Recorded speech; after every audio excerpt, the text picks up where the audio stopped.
तो ये हमारी फुल वेव रेक्टिफायर की फंक्शनिंग हो जाएगी। फुल वेव रेक्टिफायर फंक्शनिंग आप लोग जानते हैं।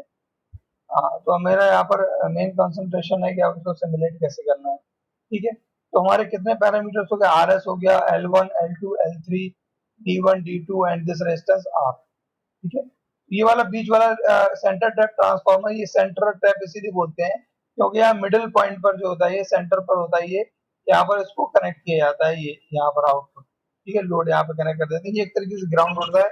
एक हाफ साइकिल उसकी करस्पॉन्डिंग सेम वोल्टेज ऊपर पॉजिटिव में जनरेट करता है और सेम वोल्टेज नीचे नेगेटिव में जनरेट करता है। ठीक है, इसके लिए इसके हिसाब से किसी कोई क्वेश्चन है क्या? आवाज आ रही थी कुछ बैकग्राउंड से?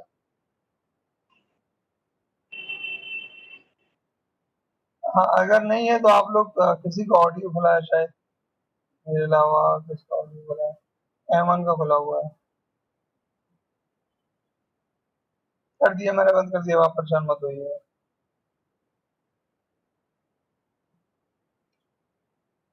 ओके, तो ये हमारा सर्किट हो जाएगा फुल वेव रेक्टिफायर का। अच्छा, सर्किट के बनाने में मैंने देखी, सर्किट को जो बनाया है वो सर्किट फाइल देख करके बनाया है। ठीक है, हम सर्किट फाइल देख कर भी सर्किट बना सकते हैं क्योंकि हमें सारे नोड पर देखना है क्या क्या कनेक्शन है, तो हम एक एक नोड बना करके कनेक्शन देख सकते हैं, स्टार्टिंग कर सकते हैं, यहाँ पे वोल्टेज लगाया, वहां से आगे धीरे धीरे बढ़ के सारे नोड हम चेक कर सकते हैं। I hope this is fine. अब मैं थोड़ा सा आपको के बारे में बात करते हैं। ये के क्या है? के असल में कपलिंग फैक्टर, कपलिंग पैरामीटर होता है। तो कपलिंग कोएफिशिएंट भी बोलते हैं सही, तो L1 L2 L3 आपस में कैसा कपलिंग हो रही है, ठीक है, वो डिसाइड करता है ये के। नॉर्मली के की वैल्यू जो है वो 1 के आसपास ही होती है, लेस देन 1 होती है। Value of K will always be less than 1 but very close to 1। Okay, K is always a positive parameter. Okay, और नॉर्मली के की वैल्यू जो है वो वेरी क्लोज टू 1 होगी। ठीक है, वेरी क्लोज टू 1। सो अब देखिए, आपने यहाँ पर के को 0.999 ले रखा है, 0.90 भी ले सकते हैं, 0.95 भी ले सकते हैं, 0.98 भी ले सकते हैं, 0.999 भी ले सकते हैं। तो नॉर्मली के की वैल्यू बहुत क्लोज टू 1 होती है, इसलिए हम 0.999 ये दिखाने के लिए लेते हैं कि it is nearly equal to. ठीक है, अच्छा, हम डायोड का कोई मॉडल हमने अलग से, ये डायोड D1 हम यहाँ पर यूज कर रहे हैं और डायोड का हमने मॉडल कोई नहीं दिया है। ठीक है, हमने डी के अंदर देखिए ब्रैकेट लगाकर छोड़ दिया है, तो ये भी एक तरीका होता है डायोड मॉडल को डिफाइन करने का। तो सर इसमें क्या करता है सॉफ्टवेयर, डिफॉल्ट डायोड का मॉडल इसमें ले लेता है। तो देखिए हमने क्या लिखा, डायोड का कौन सा मॉडल यूज कर रहा है, डायोड, यहाँ उसका नाम दे दिया, इसका मॉडल का नाम डायोड दे दिया। ठीक है, लेकिन जब हमने मॉडल डिफाइन किया तो मॉडल हमने वहां पर डिफाइन भी नहीं किया। हमने कहा डायोड और उसके बाद डी लेकर के ब्रैकेट में पैरामीटर डिफाइन करते हैं, तो हमने ब्रैकेट छोड़ दिया। इसका मतलब है कि डिफॉल्ट पैरामीटर्स कंसीडर करेगा ये। ओके, तो ये भी आपको समझ में आ रहा होगा हमने ये क्यों किया। देन प्रोब डॉट ट्रांस, अच्छा 50 मिली क्यों लिया? देखिए 50 हर्ट्ज हमारी फ्रीक्वेंसी है, 50 हर्ट्ज हमारी फ्रीक्वेंसी है। ठीक है, 50 हर्ट्ज हमारी फ्रीक्वेंसी है, 50 मिली हो सकता है, कम भी करना पड़े हमें। तो टाइम पीरियड कितना हो जाएगा इसका, 20 मिली सेकेंड।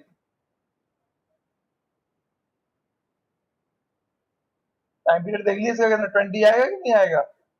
इसका टाइम पीरियड होगा 20 मिली सेकेंड। ठीक है, 20 मिली सेकेंड इसका टाइम पीरियड हो जाएगा। तो दो साइकिल कितनी, 40 में हमें 2 साइकिल दिखाई देंगी और 50 में क्या हो, 2.5 साइकिल दिख जाएगी।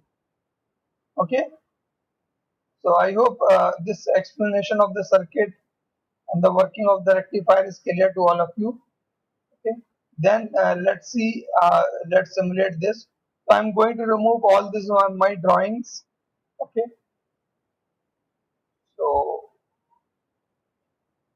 let me remove all these drawings. Okay,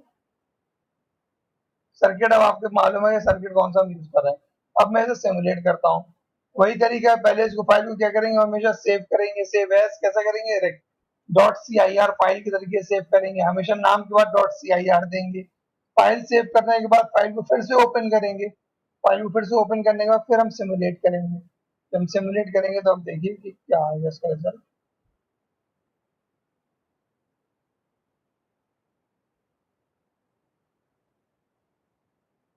तो आप देख लीजिए, मैंने असल में पहले से ट्रेस कर रखा है, मैं इसको हटा देता हूँ। चलिए मैं इसको एक साथ बनाता हूँ, ठीक है। तो जैसे ट्रेस अब हम करते हैं, तो मैं ट्रेस करता हूँ। तो पहले देखते हैं, इनपुट हमने V1 पर लगाया है, तो V1 पर हम इनपुट चेक करते हैं। तो ये हमारा इनपुट सिग्नल है, देखिए 0 से 5 के बीच में 5 वोल्ट लगा रखा है ना एम्पलीट्यूड, और इसका टाइम पीरियड कितना है, देख लीजिए यहाँ से लेके यहाँ तक ये टाइम पीरियड हो गया इसका। ये पॉइंट क्या है इसका, this point is the time period, okay.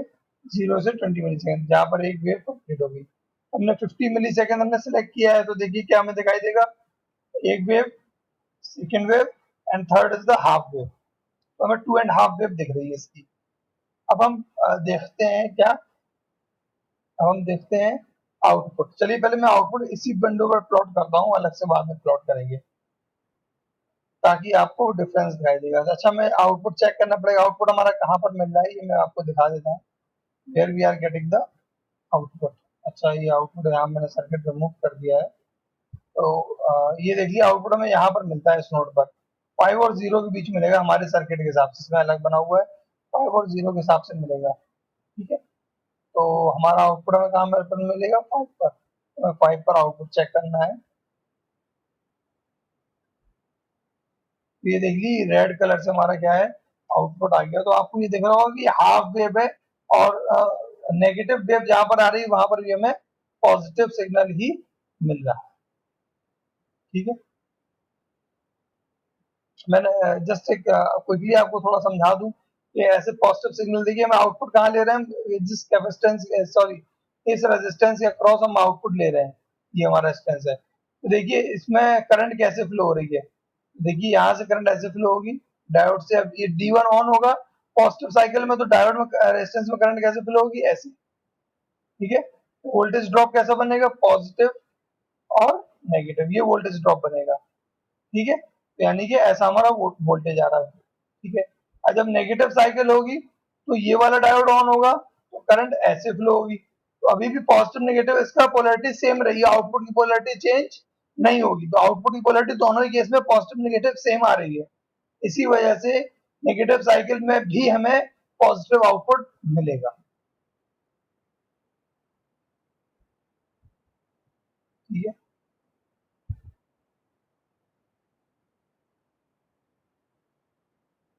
इसलिए देखिए नेगेटिव साइकिल में पॉजिटिव आउटपुट मिल रहा है। अच्छा, आप एक चीज और भी नोटिस कर सकते हैं यहाँ पर, वो क्या कि आप देखिए रेड सिग्नल का जो एम्पलीट्यूड है, जो पीक एम्पलीट्यूड है, वो ग्रीन से कम है। मींस आउटपुट का पीक एम्पलीट्यूड जो है, वो इनपुट के पीक एम्पलीट्यूड से कम है। वो तो ऑब्वियस है, क्योंकि हमें क्या होगा, डायोड में वोल्टेज ड्रॉप होगा हमारा, ठीक है। जैसे मैंने आपको बताया कि अगर मैं यहाँ पर मेजर करने लगूं, चलिए पहले मैं इसको देखता हूँ। ये तो खैर आप जान ही रहे इनपुट के लिए है, यहाँ पर कितना होगा,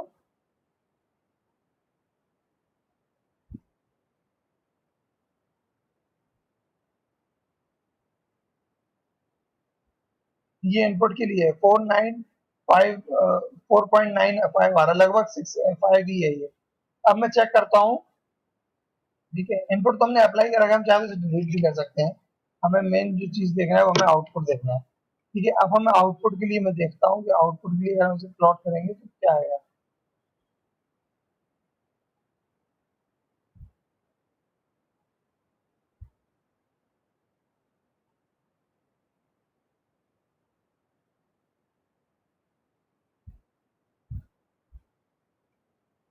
ओके, सो यहाँ पर हम देखते हैं कि देखिए हमारा 4.3, लगभग 0.7 का ड्रॉप आ रहा है, जो कि आप जानते हैं डायोड की वजह से एक 0.7 का ड्रॉप इसमें हमें मिलेगा, ठीक है। तो हमें 0.7 का ड्रॉप मिल रहा है। थोड़ा ड्रॉप यहाँ पर भी मिलेगा रेजिस्टेंस के अक्रॉस, क्योंकि रेजिस्टेंस की वैल्यू हमने बहुत कम ले रखी है, तो यहाँ पर ड्रॉप बहुत कम होगा। तो बाकी ड्रॉप हमारे इस डायोड के अक्रॉस ही होगा, ठीक है। So you can see that we are getting two signals. One is the rectified, okay. So one is half full wave rectified signal, and another is the input signal. Now if I draw the signal separately, तो आपको थोड़ा और अच्छा मिल जाएगा। चलिए मैं input को ऊपर ड्रॉ कर देता हूँ। तो मैं इनको नीचे से यहाँ डिलीट कर देता हूँ। तो अब आप देख लीजिए, ठीक है। मैं इसको स्केलिंग भी कर देता हूँ एक्सेस की आपको, तो एक्सेस सेटिंग वाई एक्सेस,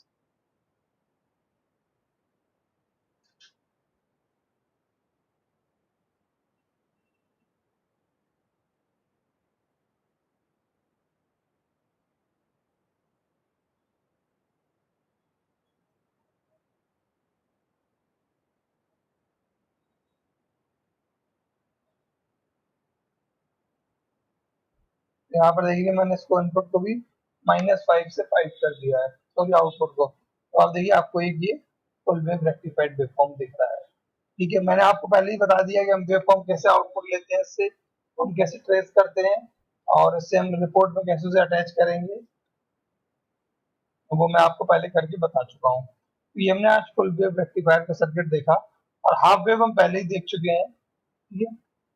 अब अगर हम इसको, ये तो हमारे क्या देखिए टाइम के साथ ये हाफ वेव रेक्टिफायर दिख रहा है, ठीक है। अब अगर हम इसे, मैं इसमें कैपेसिटर लगा दूं, तब क्या होगा। कैपेसिटर का देखिए, कैपेसिटर क्या करता है, कैपेसिटर का मेन काम होता है डीसी ब्लॉक करना, ठीक है। तो अब मैं अगर कैपेसिटर लगाता हूँ तो देखिए आउटपुट में क्या फर्क आता है। तो देखिए आउटपुट कैसा आ रहा है, ऑलमोस्ट नीचे वाला आउटपुट है V5। अब आउटपुट देखिए कैसा आ रहा है, ये आउटपुट ऑलमोस्ट 5 पर देखिए इस वोल्टेज पर जाकर कांस्टेंट हो गया। कांस्टेंट नहीं, हल्का बहुत वेरिएशन है, लेकिन वो वेरिएशन बहुत स्मॉल है, ठीक है। ये क्यों हो रहा है, क्योंकि देखिए हमने आपसे क्या बताया था, कैपेसिटर का काम है डीसी, इसको बेटर रेक्टिफिकेशन देने के लिए, हम इसे फिल्टर बोलते हैं। तो जो इसमें वेरिएशन आ रहे होते हैं रिपल्स के, उसको ब्लॉक करके कांस्टेंट डीसी में ये प्रोवाइड कर, डीसी ब्लॉक कर देता है, तो हमें कांस्टेंट डीसी सिग्नल यहाँ से मिल जाता है आउटपुट के अक्रॉस में, ठीक है।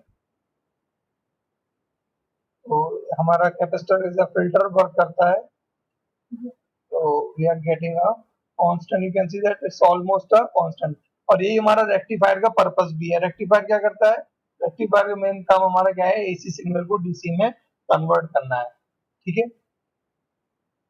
तो अगर आपको याद हो तो हाफ वेव की एवरेज वैल्यू होती है Vm over pi, peak value of the signal input peak value divided by pi. और अगर फुल वेव रेक्टिफायर की बात करें तो वो होती है 2 Vm ओवर पाई। ये हमारे फुल वेव रेक्टिफायर की तो होती है एवरेज वैल्यू। तो एवरेज वैल्यू की जो डीसी वैल्यू हमें यहाँ पर मिल रही है, ये यहाँ से लेके यहाँ तक, ये हमें कैपेसिटर की वजह से मिल रही है। अगर कैपेसिटर नहीं होगा तो हमें परफेक्ट डीसी नहीं मिलेगा, ठीक है। So to get the perfect DC, what we connect a capacitor and we call that capacitor as a filter. Yes, that capacitor works as a filter and provides us with perfect DC. Okay. So ये तो मैंने काफी कुछ आप लोगों को यहाँ पे बता दिया।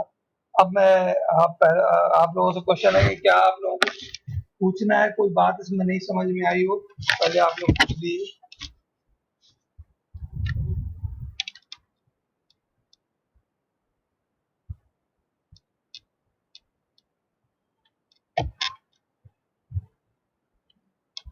बताएं, कोई क्वेश्चन, कोई बात समझ में नहीं आई हो,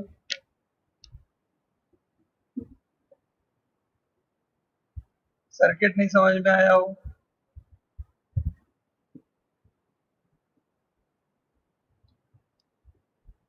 जैनब को कोई प्रॉब्लम नहीं, और बताएं, और कोई है, एनीवन फेसिंग एनी प्रॉब्लम, नहीं समझ में आया हो इसमें कैसे हमने कर दिया, इसको कैसे सिमुलेट कर लिया, ये सर्किट एक्चुअली कैसे काम कर रहा है। सर्किट हालांकि बताना उतना हमारा पर्पस नहीं है इस लैब में, फिर भी अगर कोई पूछना चाहता है सो आई टेल दैट।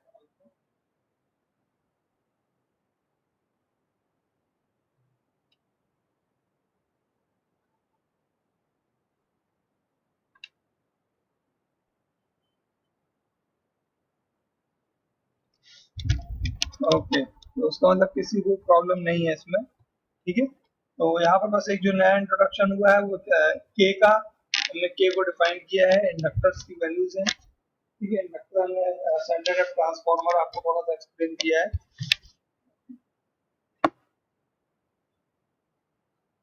और अच्छा यहाँ पर एक जो नई चीज आपको पहले से देखने से मिली है वो ये डायोड मॉडल का डेफिनेशन है। हमने यहाँ क्या किया, डी लगा के ब्रैकेट लगा दी। इसका मतलब ऐसा हम तब करते हैं जब हम चाहते हैं कि सिस्टम जो है, सॉफ्टवेयर जो है, वो डायोड का कोई डिफॉल्ट मॉडल यूज करे।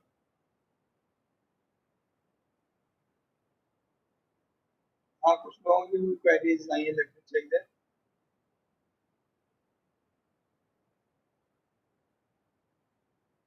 हाँ, लैब आपको रिपोर्ट वर्ड पर ही बनाना है।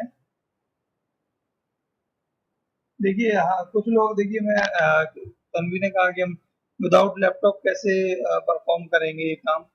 तो really this is a problem, ठीक है। और ये प्रॉब्लम विदाउट लैपटॉप मतलब कैसे सॉल्व कर सकते हैं, मतलब ये ठीक है। तो इसके लिए मेरा, मैंने आप लोगों को पहले कहा कि जिसके पास भी सिर्फ लैपटॉप है तो आप लोग आपस में शेयर करके, ठीक है, एक एक दो लोग मिल करके आपस में बात करके एक दूसरे लैपटॉप में करके अपने रिपोर्ट जनरेट कर सकते हैं, ठीक है। या आप फ्रेंड आपका, जैसे मैं आपको वेबएक्स पे दिखाता हूँ, आप दो तीन लोग फ्रेंड है, ग्रुप मीटिंग करके आप लोग आपस में डिस्कस कर सकते हैं कि ये सर्किट ऐसे बनाना है, इसमें हमने ऐसे बनाया है, ठीक है। आप ये लोग एक ऐसे भी कर सकते, तीनों लोग अपना अपना सर्किट बना ले, ठीक है। किसी एक के पास लैपटॉप है तो पहले एक आदमी अपना सर्किट सबमिट करके देख ले, फिर दूसरा आदमी बताएगा जिसके पास लैपटॉप है, हमारा सर्किट ये है, ऐसे ऐसे बनाओ, तो नोट लिखता जाए, ठीक है। तो आप फोटो भेज दी, आपका फ्रेंड बना देगा, ठीक है। तो थोड़ा इसमें असल में शेयरिंग वाला मैटर, हमें शेयरिंग की बहुत इंपॉर्टेंस है यहाँ पर, ठीक है। तो रिसोर्स शेयरिंग, जिसके पास है वो दूसरे की हेल्प करे,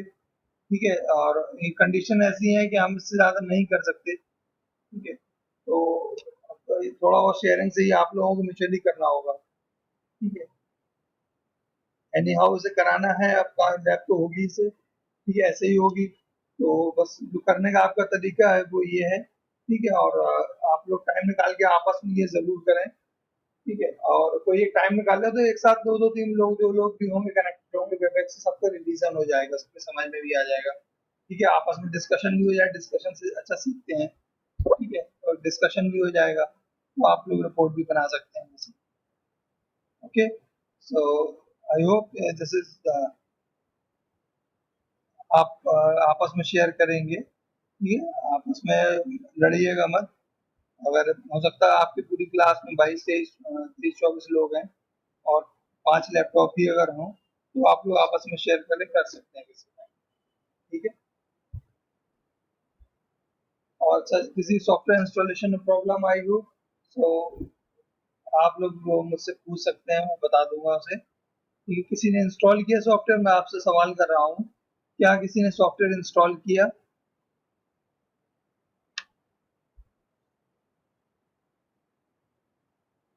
क्या किसी ने सॉफ्टवेयर इंस्टॉल किया जिनके पास लैपटॉप है?